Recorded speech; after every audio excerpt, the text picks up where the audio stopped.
Hello students, welcome on my YouTube channel Rahul maths. पिछली video में हमने की थी एक्सरसाइज 4.3।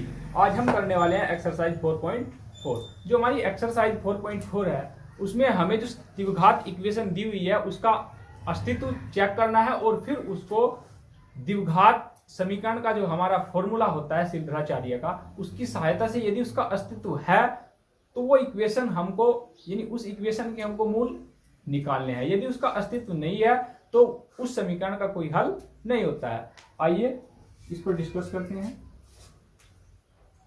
यदि द्विघात समीकरण ax² plus bx plus c equal to 0, आपको कोई द्विघात समीकरण ax² bx plus c equal to 0 दी हुई है तो इसमें क्या होगा, जो हमारा सिद्धाचार्य जी का जो फॉर्मूला होता है वो होता है x बराबर माइनस के b plus minus under root b² minus 4ac upon 2a। ये जो हमारा फॉर्मूला होता है ये होता है हमारा सिद्धाचार्य का फॉर्मूला।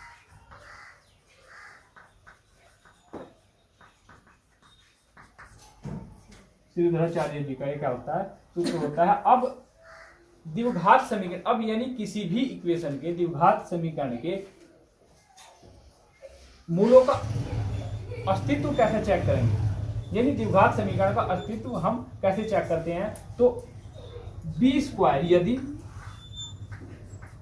b² माइनस 4ac, यदि b² माइनस 4ac की जो वैल्यू, यानी b² माइनस 4ac का मान यदि बड़ा आए 0 से, तो द्विघात समीकरण के जो हमारे मूल होंगे वो वास्तविक होंगे। तब समीकरण के मूल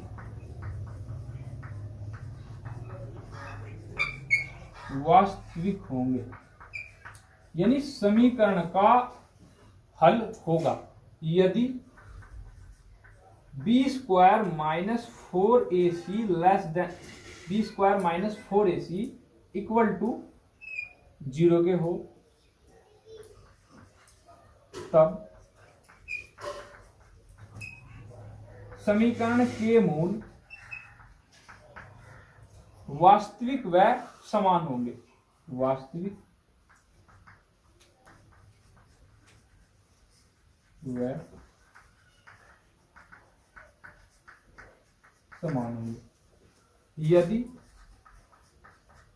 b² minus 4ac less then हो 0। यदि b² माइनस 4ac का मान आता है नेगेटिव, तब क्या होगा, तब जो है समीकरण, जो है हमारी समीकरण के मूल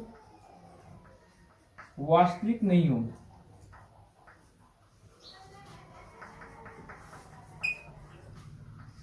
वास्तविक नहीं होंगे। तो डियर स्टूडेंट्स, एक बार फिर मैं आपको बता देता हूं, जो हमारी द्विघात समीकरण होती है इस रूप में होती है ax² plus bx plus c equal to 0। जब हम उसको सूत्र की सहायता से हल करना होता है तो हमारा सूत्र होता है सिद्धाचार्य जी का x बराबर माइनस के b plus minus under root b² minus 4ac upon 2a। अब इसकी सहायता से हम उस इक्वेशन के फैक्टर करते हैं, उस द्विघात समीकरण के मूल निकालते हैं। यदि उस द्विघात समीकरण का अस्तित्व होता है, यदि उस द्विघात समीकरण का कोई अस्तित्व नहीं है तो हम उसका, ये उस द्विघात समीकरण के जो मूल होते हैं वो काल्पनिक होते हैं, यानी उसका कोई अस्तित्व नहीं होता। तो फर्स्ट कंडीशन क्या है मूल चेक करने की, द्विघात समीकरण का अस्तित्व चेक करने की, b² माइनस 4ac का मान यदि आता है ग्रेटर देन 0, यानी यदि वैल्यू आती है धनात्मक, तो समीकरण के मूल वास्तविक होंगे। यदि b² माइनस 4ac बराबर आता है 0 के, तो समीकरण के मूल हमारे वास्तविक और समान होंगे। यदि b² माइनस 4ac की वैल्यू आती है लेस देन 0, तब समीकरण के मूल काल्पनिक होंगे, यानी वास्तविक नहीं होंगे। इसको हम विविध कर भी बोलते हैं। क्या बोलते हैं? विविध कर। एक्सरसाइज 4.4 का जो क्वेश्चन नंबर 1 है हमारा, ये है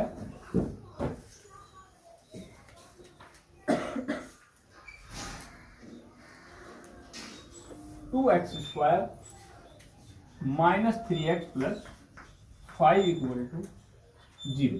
सबसे पहले हमें इस इक्वेशन में ये देखना है कि इस इक्वेशन का कोई अस्तित्व है या नहीं है। उसके बाद यदि इसका अस्तित्व होगा तो हम इसके मूल निकाल लेंगे सूत्र की सहायता से।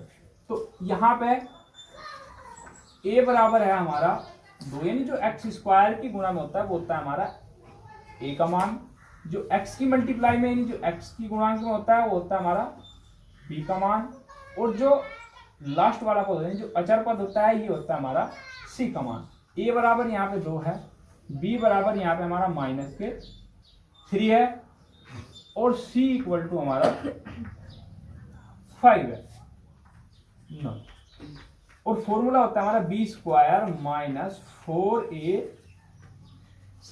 यदि b² माइनस 4ac का मान ग्रेटर देन या इक्वल टू हो 0 के तो समीकरण के मूल होंगे। यदि ये बराबर 0 के या ग्रेटर देन नहीं आता है तो समीकरण का कोई मूल नहीं होता है। आइए वैल्यू रख लेते हैं, -3 की पावर 2 -4 गुणा 2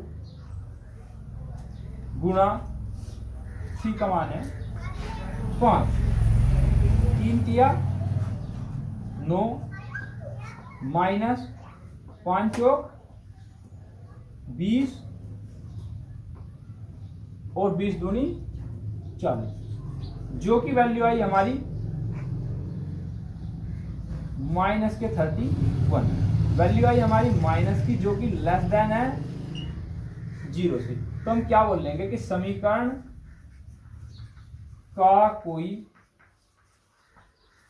अस्तित्व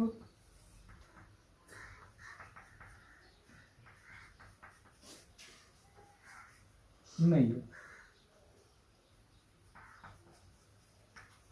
यानी समीकरण का कोई हल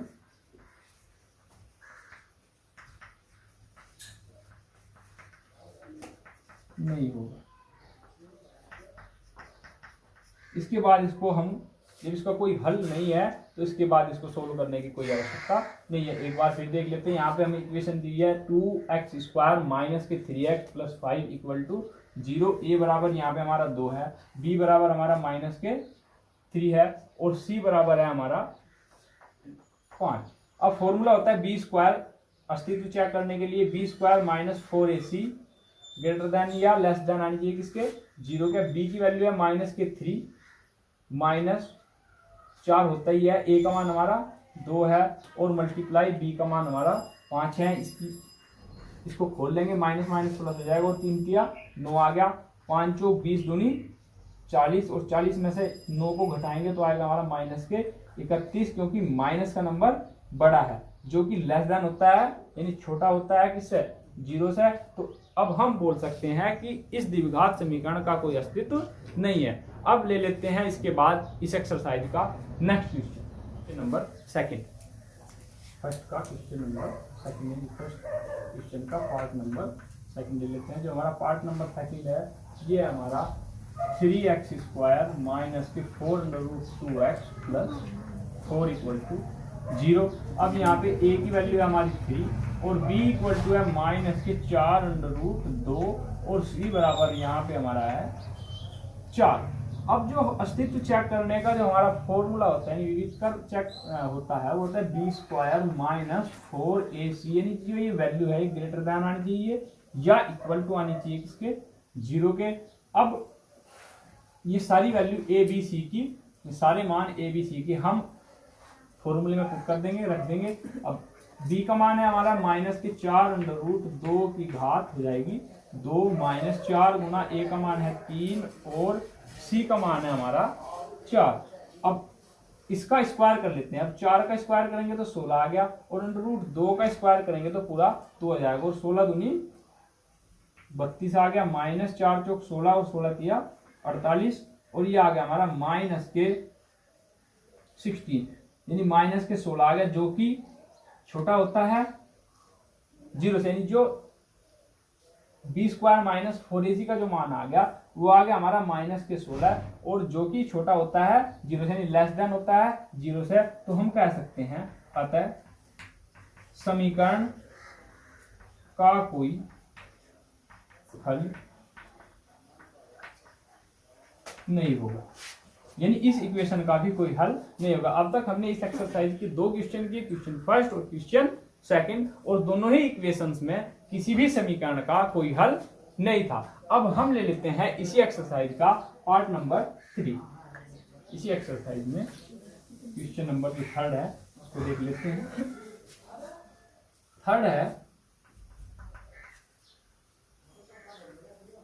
2x² माइनस के 6x और प्लस के 3 इक्वल टू 0।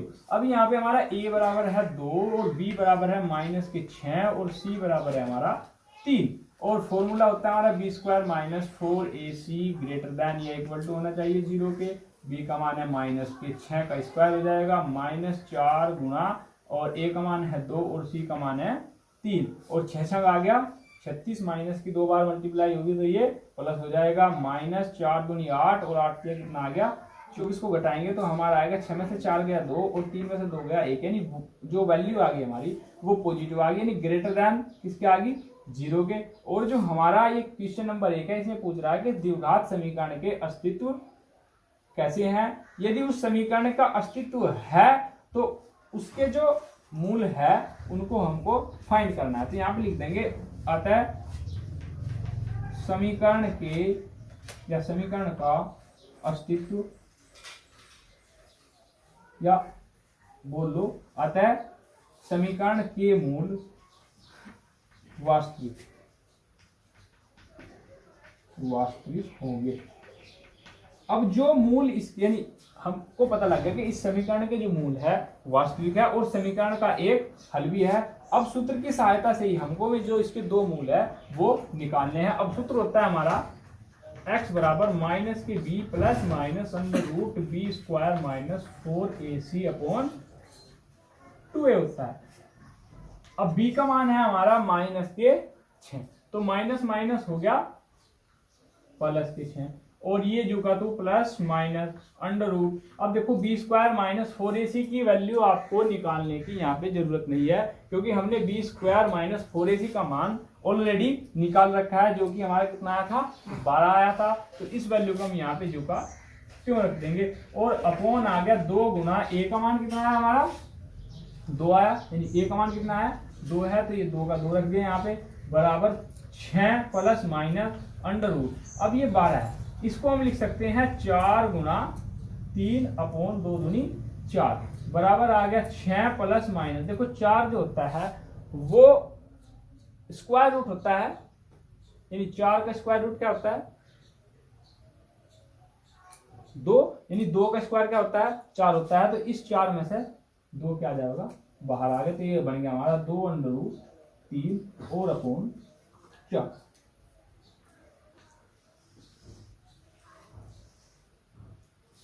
अब ये हमारा x का मान आ गया, या इसमें से 2 कॉमन हो जाएगा। जब इसमें से 2 कॉमन लेंगे तो यहाँ पर 3 plus minus under root 3।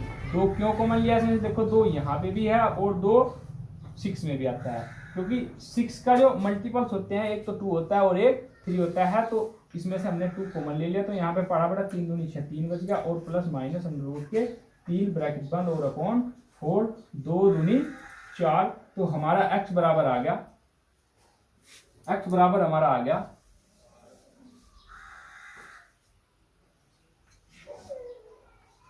x बराबर हमारा यहाँ पे आ गया 3 प्लस माइनस अंडर रूट 3 बटे 2, यानी x की 2 वैल्यू आई। एक बार तो ये वैल्यू हम प्लस करके लिख लेंगे और एक बार यही वैल्यू हम माइनस करके लिख लेंगे। यहाँ पे लिख लेते हैं पॉजिटिव वैल्यू लेने पर, जब पॉजिटिव वैल्यू लेंगे तो x बराबर आएगा 3 जमा अंडर रूट 3 बटे 2। एक आंसर तो हमारे यानी एक मूल तो समीकरण का ये आ गया, और दूसरा मूल क्या आएगा जब नेगेटिव वैल्यू लेंगे यानी ऋणात्मक मान लेने पर x बराबर जाएगा हमारा 3 माइनस अंडर रूट 3 बटे 2। एक आंसर हमारा यानी एक मूल हमारा समीकरण का ये आ गया। यानी कोई भी यदि द्विघात समीकरण हो यानी जिसकी हाईएस्ट पावर 2 होगी उसको द्विघात समीकरण कहते हैं, और उसके मूल भी हमेशा कितने होंगे 2 ही होंगे। यदि वो 2 घात है तो 2 मूल होंगे, यदि उसके 3 पावर होंगी तो उसके 3 मूल होते हैं। अब इसको दोबारा देख लेते हैं एक बार फिर। हमें जो हमारी इक्वेशन थी वो थी 2x की घात 2 माइनस 6x प्लस 3 बराबर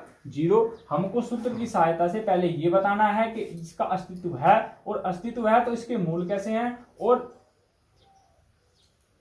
इसके मूल बताने के बाद हमको इसके वो मूल फाइंड करने थे। अब a बराबर हमारा 2 है, जो x स्क्वायर की मल्टीप्लाई में होता है वो होता है a का मान, जो x की मल्टीप्लाई में होता है वो होता है b का मान, और जो अचर पद होता है, जो लास्ट वाला पद होता है वो होता है हमारा c का, जिसमें कोई x का पद नहीं होता, वो वैल्यू होती है हमारी c का मान। ठीक है, अब फॉर्मूला होता है अस्तित्व चेक करने के लिए b square minus 4ac greater than या इक्वल टू 0। अब b का मान है माइनस के 6 माइनस 4 गुना a का मान 2 है और c का मान 3 है, और 6 छंग 36 माइनस 4 दूनी 8 और 8 दिया 24 ग्रेटर देन, यानी 36 में से जब 12 को घटाएंगे, सॉरी 36 में से जब 24 को घटाएंगे तो हमारा आएगा 12, जो कि बड़ा होता है 0 से। नहीं, एक धनात्मक मान आ गया। जो हमने पिछले 2 क्वेश्चन किए थे उनमें वैल्यू वाली थी नेगेटिव, तो वो यहीं पे खत्म हो जाता था। क्यों? क्योंकि समीकरण का कोई अस्तित्व भी नहीं होता था। अब यहाँ पे समीकरण का अस्तित्व भी है, तो हम कह देंगे कि समीकरण के मूल वास्तविक होंगे। जब वास्तविक होंगे तो इनको फाइंड भी करने हैं। फाइंड करने हैं तो हमारे पास फॉर्मूला है, मैंने भी लिखवाया था, x बराबर माइनस के b plus minus under root b square minus 4ac upon 2a। जहां पे जो वैल्यू रखनी है वो यहाँ पे लिखी हुई है, a का मान भी लिखा हुआ है, b का भी लिखा हुआ है और c का भी लिखा हुआ है, वो हमने यहाँ पे पुट कर दिया। और जो हमारा b स्क्वायर माइनस 4ac था उसको 2 बार निकालने की क्या आवश्यकता है, वो हमने निकाला हुआ है पहले ही। कितना आया था? 12 आया था, वो हमने यहाँ पे रख दिया। रखने के बाद इस 12 के हमने टुकड़े कर लिए, 4 गुना 3 होते हैं टुकड़े। ठीक है, मान लिया ऐसा नंबर आ गया जिसके टुकड़े ही नहीं होते, मान लिया 7 आ गया।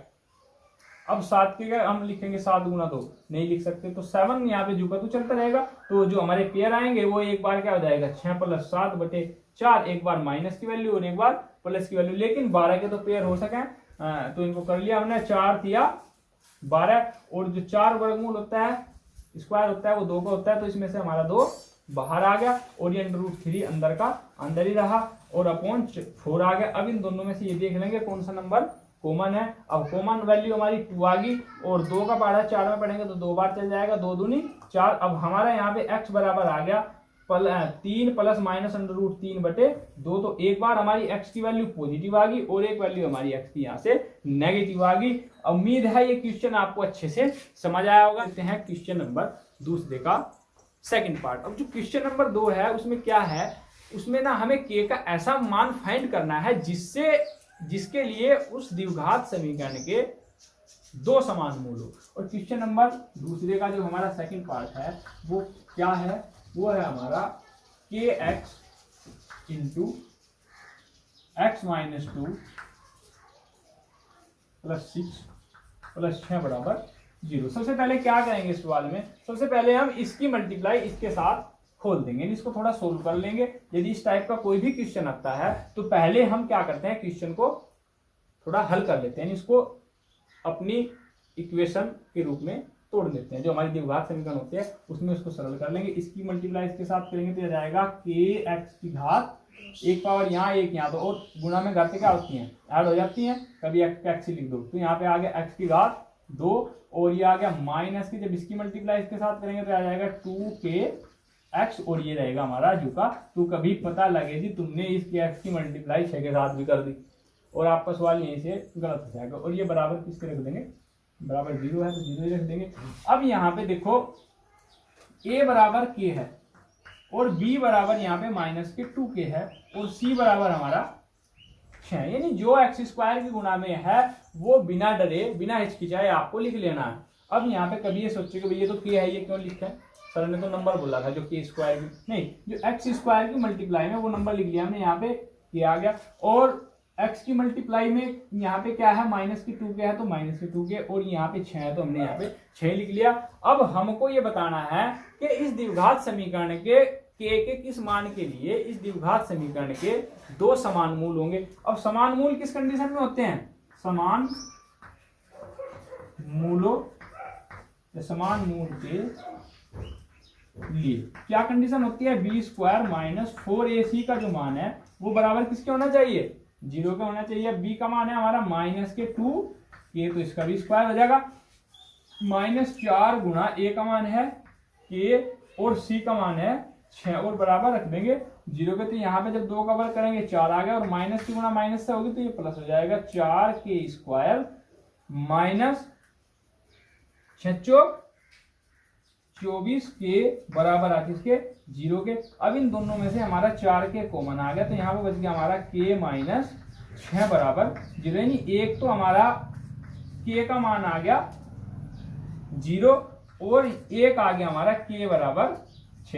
यानी k में दो मान ये है, एक तो k बराबर 0 रखने पे क्या होगा 0 रखने पे तो ये हमारी पूरी की पूरी इक्वेशंस 0 हो जाएगी, यानी समीकरण ये हमारी खत्म हो जाएगी। तो समीकरण का क्या अस्तित्व रहेगा, कुछ भी नहीं रहेगा। तो ये मान तो हो जाएगा हमारा खत्म, अमान्य हो जाएगा। और जो हमारा k का मान 6 आया, k बराबर कितना आया 6 आया, यही मान समीकरण के लिए हमारा सही रहेगा। यानी k का मान हमारा, यानी k के ये पूछ रहा था कि k के किस मान के लिए समीकरण के मूल जो है समान होंगे। तो k बराबर वो मान हमारा क्या आया 6 आया। k बराबर यदि हम समीकरण में 6 रखें तो समीकरण के दो मूल होंगे, वो क्या होंगे, और वो दोनों मान हमारे वो उसके जो मूल होंगे वो वास्तविक और समान होंगे। अब ले लेते हैं इस एक्सरसाइज का क्वेश्चन नंबर। अब जो क्वेश्चन नंबर 3 है इसमें कह रहा है कि क्या एक ऐसी आम की बगिया बनाना संभव है जिसमें उसकी लंबाई उसकी चौड़ाई की दोगुनी है और उसका जो आम की बगिया का जो क्षेत्रफल है वो 800 मीटर स्क्वायर है।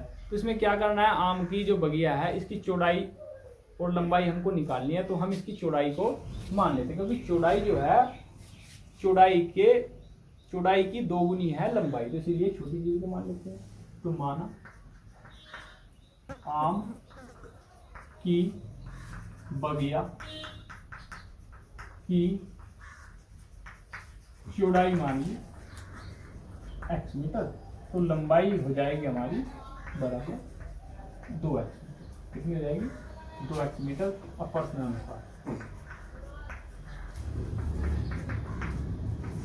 प्रश्नानुसार क्या हो जाएगा, अब ये जो होता है हमारा जो बगिया का जो क्षेत्रफल है वो दिया हुआ है 800 मीटर स्क्वायर। यहाँ पे लिखेंगे अब क्षेत्रफल बगिया का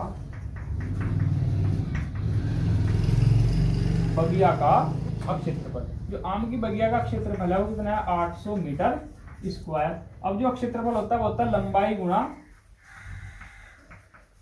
चौड़ाई, यानी इसकी लंबाई और चौड़ाई की दोनों की हम क्या कर देंगे मल्टीप्लाई कर देंगे। अब लंबाई है हमारी 2x और चौड़ाई है हमारी x, इनकी दोनों की आपस में मल्टीप्लाई करेंगे तो कितना आ गया 2x स्क्वायर। इसको उठा के इधर लाओ, ये आ गया 800 और बराबर किसके 0 के। अब यहाँ से कितना कॉमन आ गया 2 कॉमन आ गया, तो ये बच गया हमारा x स्क्वायर माइनस 400 बराबर 0, यानी x स्क्वायर माइनस 400 बराबर किसके आ गया 0 के। ये 2 इधर जाके कहीं हो जाएगा, यानी ये 2 इधर मल्टीप्लाई में तो इस साइड होकर 0 हो जाएगा। तो हमारा आ गया x स्क्वायर माइनस 400, यानी x स्क्वायर बराबर इधर माइनस का है तो इस साइड जाके कहीं हो जाएगा प्लस का। तो x स्क्वायर, अब 400 जो होता है ये किस चीज का स्क्वायर होता है 20 का, यानी 20 का भी स्क्वायर हो गया। तो x बराबर आ गया हमारे यहाँ से प्लस माइनस 20। x की वैल्यू क्या आ गई हमारी प्लस माइनस 20 मीटर आ गई।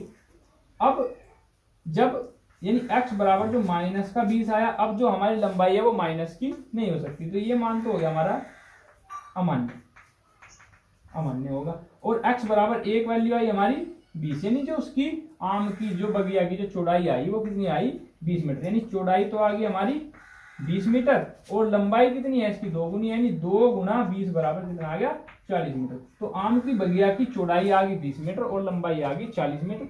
एक बार और करा देते हैं। इसमें कह रहा था कि कोई आम की आपको क्या एक ऐसी आम की बगिया बनाना संभव है जिसकी लंबाई उसकी चौड़ाई की दोगुनी हो और उसका क्षेत्रफल जो है 800 मीटर स्क्वायर हो। तो हमने मान लिया कि माना आम की बगिया की चौड़ाई x, तो लंबाई हो जाएगी 2x। अब बगिया का जो क्षेत्रफल है वो बराबर 800 के। अब बगिया का क्षेत्रफल क्या होगा लंबाई गुणा चौड़ाई 2x की मल्टीप्लाई x के साथ बराबर किसके 800 के। अब ये हो गया हमारा 2x स्क्वायर बराबर 800। यहाँ इन दोनों से 2 कॉमन ले लिया, तो 2 कॉमन लेंगे तो यहाँ पे x स्क्वायर माइनस 2 चौक 8 हो जाएगा, यानी ये आ गया हमारा x स्क्वायर माइनस 400 बराबर 0। अब ये 2 इधर मल्टीप्लाई में, उस साइड डिवाइड में जाएगा तो ये भी 0 ही हो जाएगा। तो x स्क्वायर माइनस 400 बराबर 0 आ गया। अब इस 400 को हम उस साइड लेंगे, इस साइड ये था माइनस का और इस साइड जाकर हो गया ये प्लस का, और जो 400 स्क्वायर होता है वो किसका होता है 20 का। तो x की 2 वैल्यू आ गई यहाँ पे, एक तो आ गई प्लस का 20 और एक आ गया माइनस का 20। जब x बराबर माइनस 20 रखेंगे तो हमारी जो लंबाई या चौड़ाई जो भी निकालनी है वो कभी भी माइनस की नहीं हो सकती, इसीलिए जो इसकी चौड़ाई आ गई वो हमारी आ गई प्लस की वैल्यू 20। तो लंबाई आई हमारी, इसकी लंबाई हो जाएगी हमारी, इसमें चौड़ाई में कितनी थी 2 गुनी, तो 2 गुना 20 बराबर कितना आ गया 40 मीटर। अब इस एक्सरसाइज का हम अंतिम और लास्ट क्वेश्चन ले लेते हैं। जो क्वेश्चन नंबर 4 है वो आपको खुद कर बता देता हूं मैं कैसे होगा। क्वेश्चन नंबर 4 का इसमें कह रहा है क्या निम्न स्थिति संभव है, यदि है तो उसकी वर्तमान आयु ज्ञात करनी है। 2 मित्रों की आयु का योग कितना है 20 वर्ष है। 4 वर्ष पूर्व उनकी आयु का गुणनफल 48 था। अब हमने मान ली एक की उनमें से मित्र की आयु x मान ली और उन दोनों का योग कितना दे रखा था 20 कह रहा है वो, तो दूसरे की आयु हो जाएगी 20 माइनस x। अब क्या कह रहा है कि 4 वर्ष पूर्व, यानी 4 वर्ष पूर्व मतलब पहले। अब पहले जाएंगे तो पहले वाले की आयु हो जाएगी 4 माइनस x, दूसरे पे बात करेंगे तो 20 माइनस x माइनस 4, यानी इसकी वैल्यू हो जाएगी 16 माइनस x। अब इसका और जो 2 मित्र है, एक तो ये वैल्यू और एक की जो, यानी एक की आयु आई x माइनस 4 और दूसरे की आयु आई 16 माइनस 4, ये वैल्यू कब आई 4 वर्ष पूर्व। और इनका जो गुणनफल है वो कितना है 48, यानी x माइनस 4 और इंटू 16 माइनस x का जो गुणनफल है वो किसके है बराबर है 48 के। तो इस क्वेश्चन को हम, यानी यहाँ से हमारी द्विघात समीकरण बनेगी और उसको हम हल कर देंगे। अब ले लेते हैं इसी एक्सरसाइज का क्वेश्चन नंबर 5।